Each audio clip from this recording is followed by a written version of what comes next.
every single category of business that happens to be that makes up that consensus of the 3,000 plus people all have one thing in common. They all are backed or driven by private equity. So private equity is the structure that helps enable the world go round. And as you listened in previous episodes, I'm a firm believer that 10x is way easier than 2x. It takes the same amount of time to be able to do something. So why not just shoot for the thing that you actually want rather than settling for the thing that you only believe is possible for you?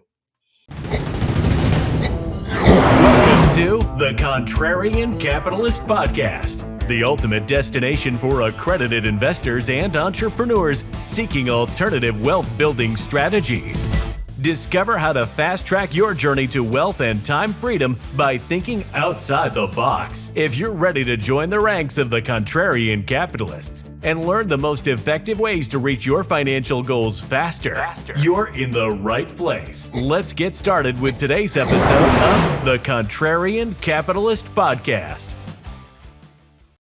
Thank you for tuning into the Contrarian Capitalist Podcast. I am your favorite silverback, Sylvania Harrod.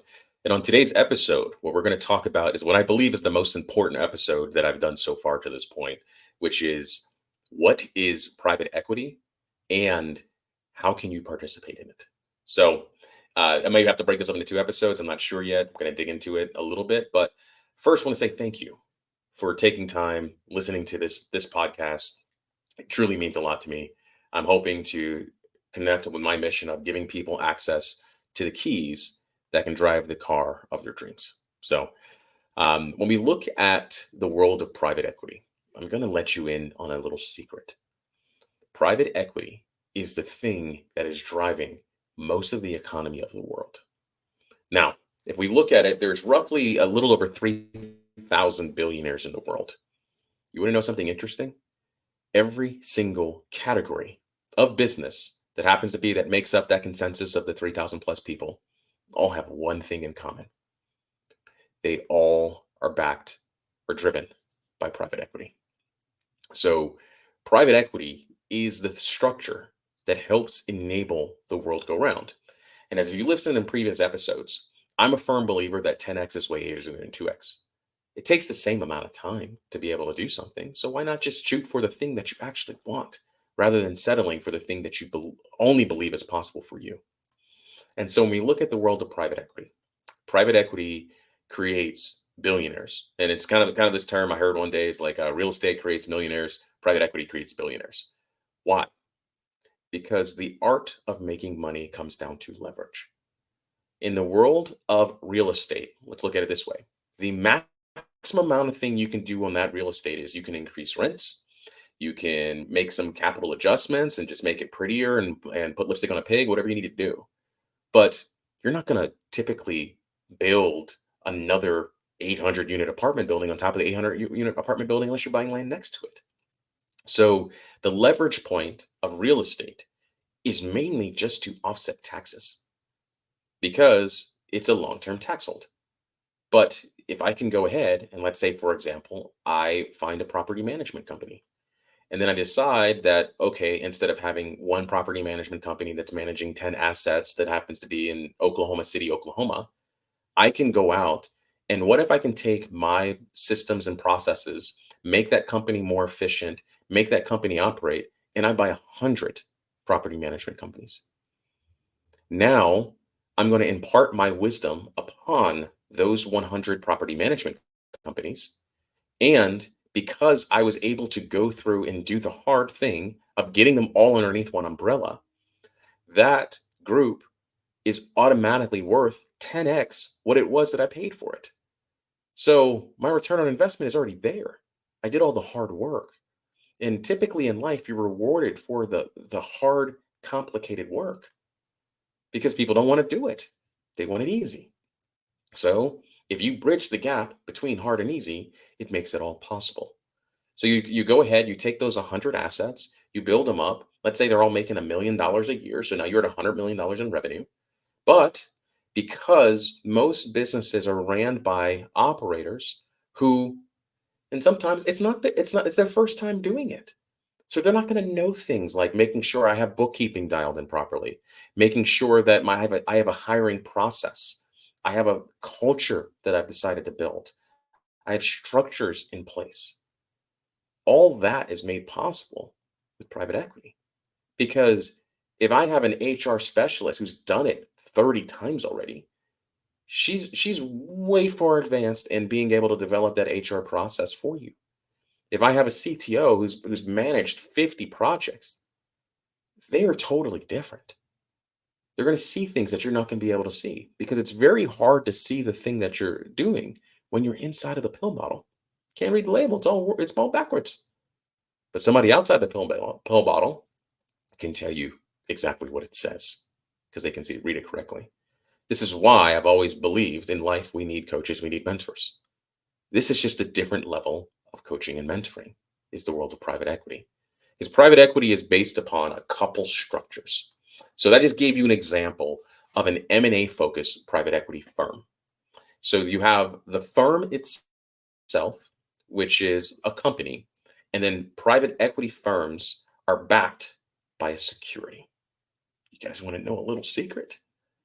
If you have a security backing your company, you'll never lose your wealth because the security is whole focus is to make money on money. That's the only process of what a security does. It removes liability and it protects a particular asset. And so there are two types of securities that happen to be out there that I'm going to focus on for the purpose of this conversation. One is called the syndication. Syndication's sole purpose is to have structures in place in America for buying one particular asset. So if you buy one particular asset, like if you think about any major city, you can go to an office building. An office building is a great example of a syndication. Syndication's process is we're buying one particular asset with a certain category of people who are in a certain class who have the ability to be able to participate in this process. And here's our expected. We had to register this with the SEC here in the United States. And as we go through, like it's protected, like you as an investor are protected by the SEC. They're going to step in, they're going to litigate on your behalf if somebody does not deliver the goods of what they want to do. That's the basis of syndications. Now, all cities run on syndications because what happens is, as that building, if you go ahead and you say, I'm going to buy a building, buy a building that's going to be around $10 million. What did I teach you before? You always use other people's money to be able to get most of the things. So in order to secure the $10 million loan that you need to buy, well, you probably need a $15 million loan to like buy the building, do the upgrades and all the things that needs to be there. You'll create a syndication for about 5 years. And you create it for 5 years and you tell all your investors up front what are going to be the benefits if they give you the money, because you probably have to get a construction loan or a bridge loan to be able, not a construction loan, you're not doing ground up. You're going to get a bridge, some type of gap bridge funding before you get to long-term financing.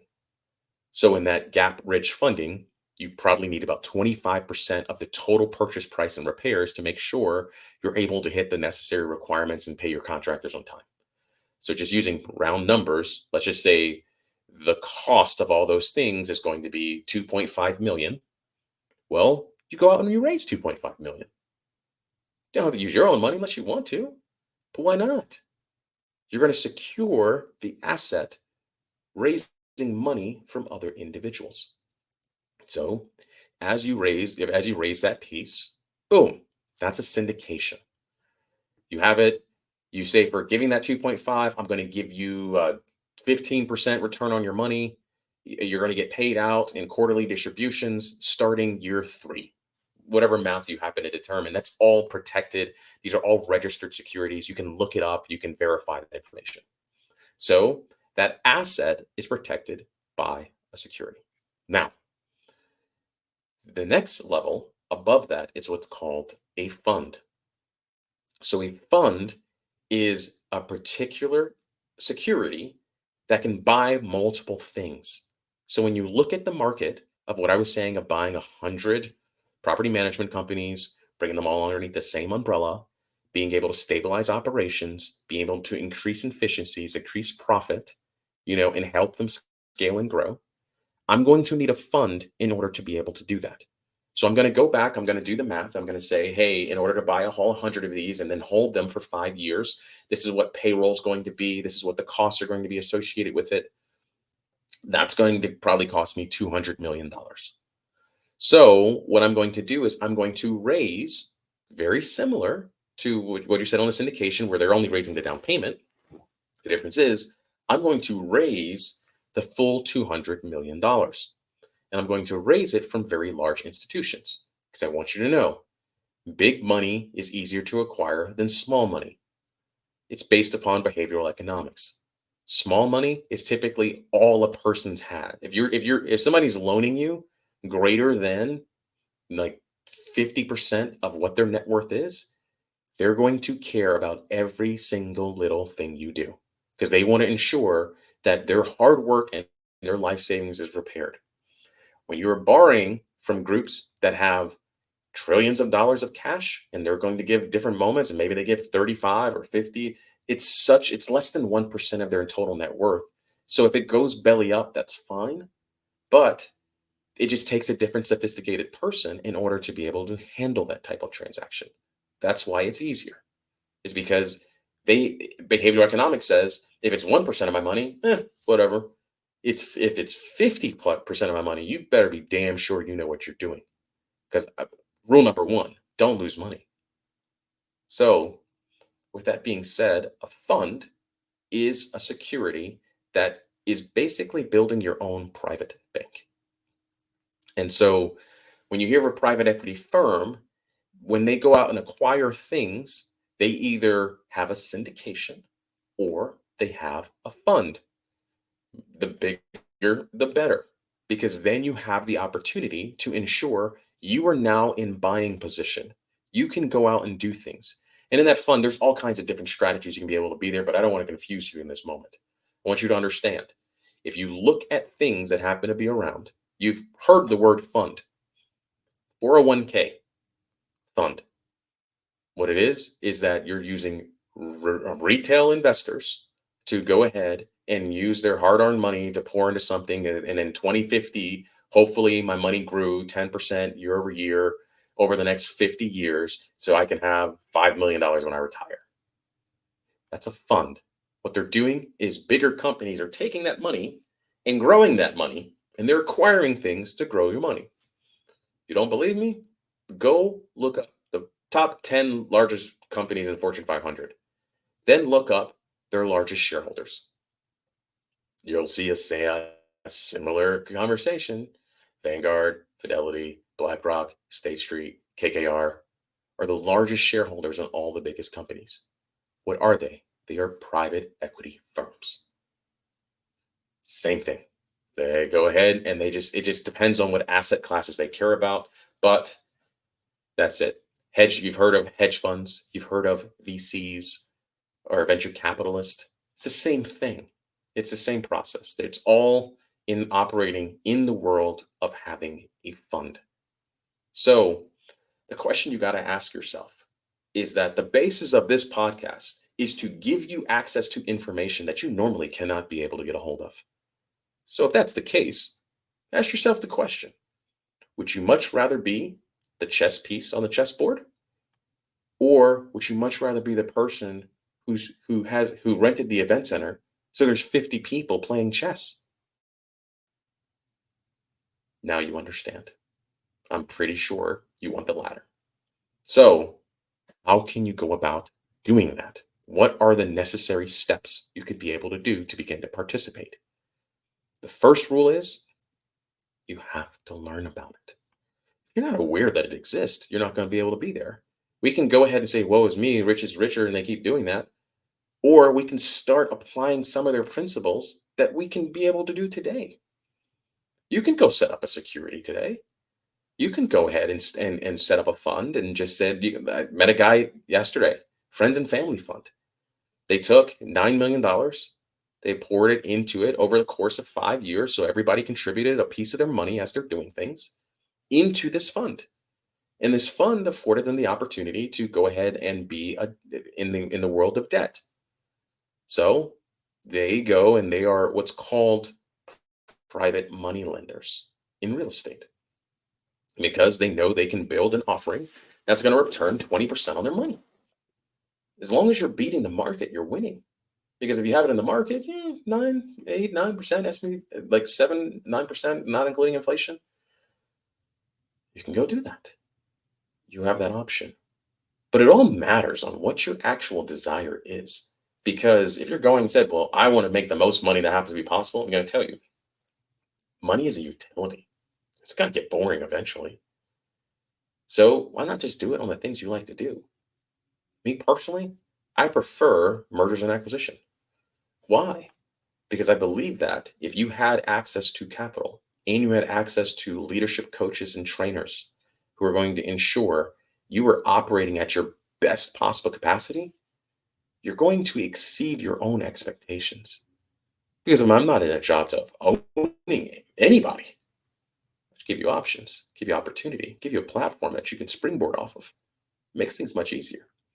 And so why you're not able to find so much information on the YouTubes and all other kind of places of the world is because this has been really taboo and nobody's really talked about it. The first person to actually begin to bring this to our attention is a guy by the name of Tony Robbins. It's an interesting fact. He went and he spoke to all of the wealthiest and most successful hedge fund, private equity fund managers. They're all billionaires, by the way. And he asked them this question because you'll hear things that like put in the market, diversify, blah, blah, blah. But I don't care about what you're saying. I care more about what you're doing. So he asked them, where do you actually park your money? And he found overwhelmingly 51% of their positions were held in two categories: private equity, private credit. And that's it. That's where a majority of their holdings were. So as I would look at it, I would follow the money. Where are you actually, like when you want to go do something, where are you parking your money?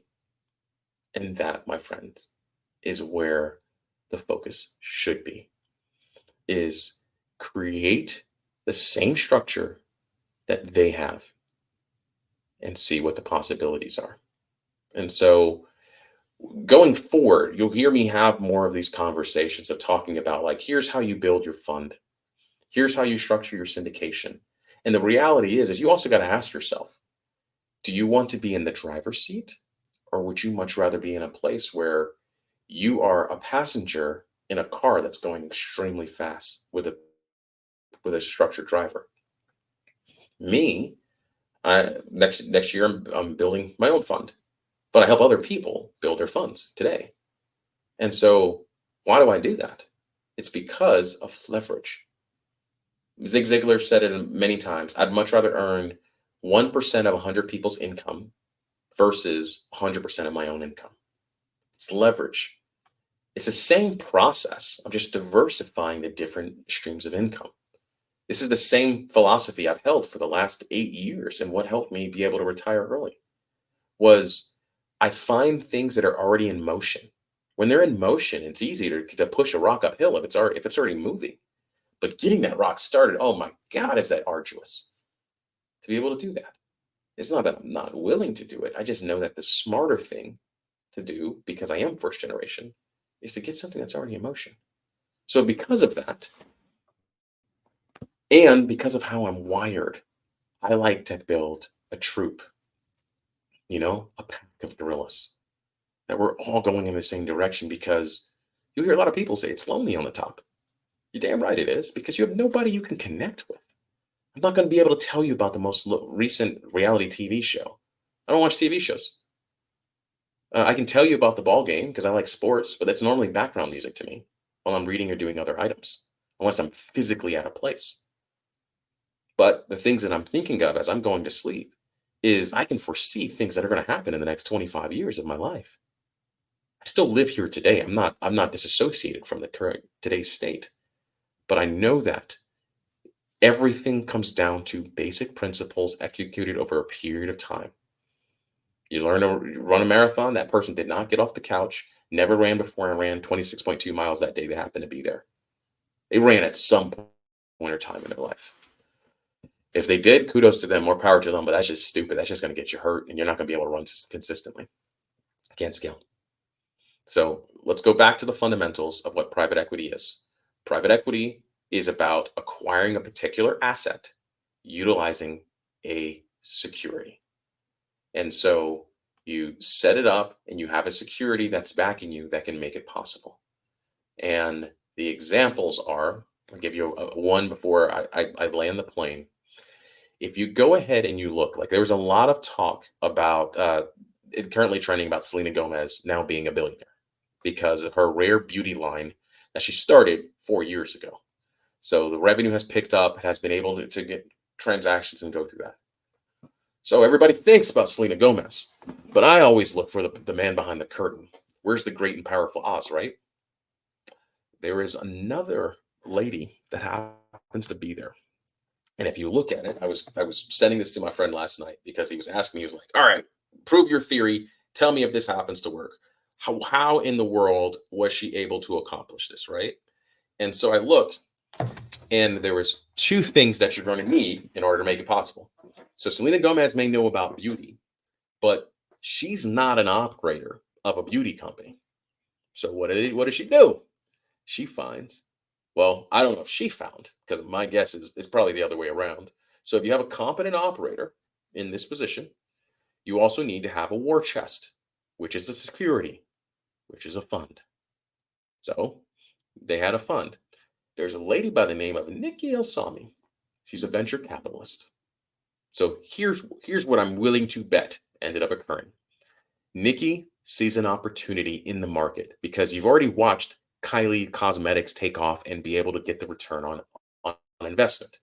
So Nikki creates a thesis talking about that this is going to be, I think this is a good market to be in. And the reason why I know this is because Nikki has experience in doing some of these similar transactions, but on a smaller scale. So she brings in another gentleman. His name is Scott Friedman. He was a CEO of another beauty company that got to about 500 million. He probably had exited, had a good time, went on vacation, recovered, and was like, all right, now it's time for me to get back in the game and do it all over again. They come together, they pitch Selena Gomez. Hey, we know that you love beauty. We know that you have a great audience. We know that you have this. She has distribution, which means my route to market is way faster. So they pitch her on this idea. We're going to give you a majority stake in the company to be able to leverage your distribution. Great. Selena's happy. So they go through the process. They build a fund because what do we do know? Celebrities have distribution. This is why you have celebrities showing up and telling you to vote and do all these other kind of things and influencing. Like influencer marketing is never going away. It's been around for a long time and it will be around for a long time. So they get that there. She puts her face in the product. She goes through the process and boom. Congratulations. It's now valued at 1.2, or they're doing $400 million in revenue. They give them a 5x multiple. It's registered at this amount of billions, 2.4 billion.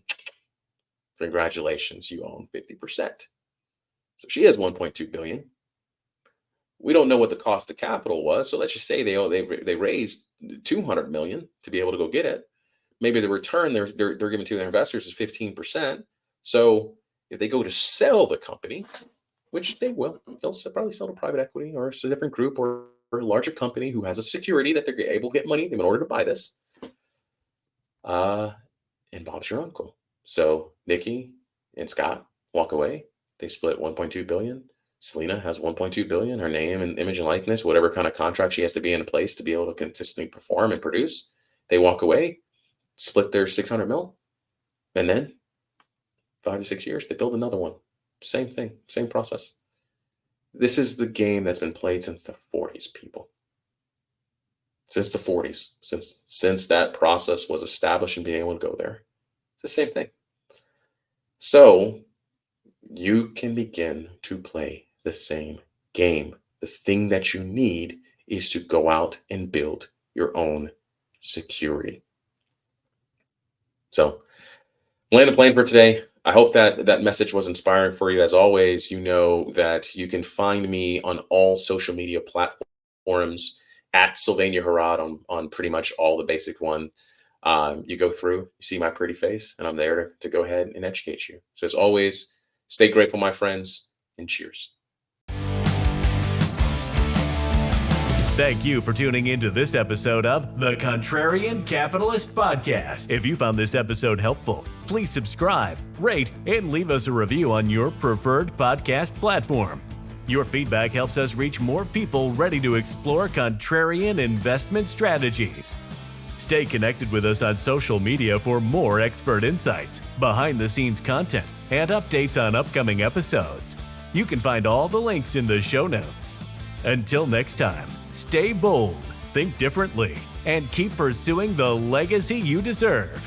Thanks for listening to the Contrarian Capitalist Podcast.